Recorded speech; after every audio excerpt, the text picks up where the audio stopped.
So what are like some do's and don'ts in general in PI law? Like what are things that you see your clients do? You're like, oh God, why did you do that? Or what drives you nuts?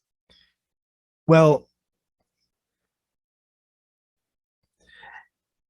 the main thing is if you are a personal injury victim, to keep on going forward with your medical treatment. It's pretty common for people to get an injury and then wait or procrastinate on going to the doctor. And the reason why this is important is because when insurance companies see gaps in treatment, they basically take that to mean you're not really hurt, because if you were hurt, you would go see a doctor. And then another do another thing that I think should be done from the practitioner standpoint, and sometimes for the victims of accidents as well, is to make sure you identify all liens, potential liens on your settlement before you resolve it.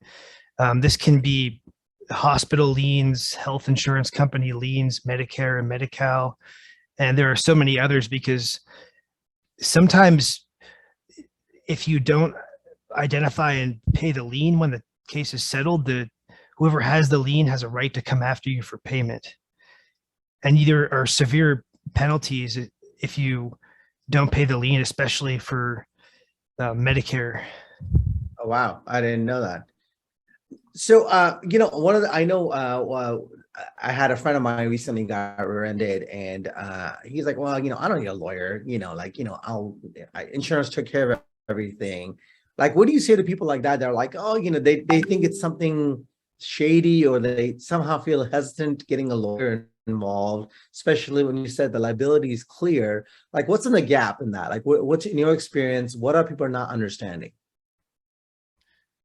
Right. Well, the first thing I'll have to say about that is most personal injury lawyers work on contingency. And because of this, a lot of them give free initial consultations. Mm. And so really just by calling a personal injury attorney and asking for a case evaluation, you almost have nothing to lose. So I don't see why someone would pass by that opportunity, especially if they have no experience doing personal injury cases. And the other reason is, like I said before, people think that settling these cases is just a matter of calling an insurance company and asking them for money, or filing a lawsuit just to have money appear. But there is a lot of work. Sometimes these cases can be 40 hours of work, 90 hours, 200 hours, 300 hours, things like that.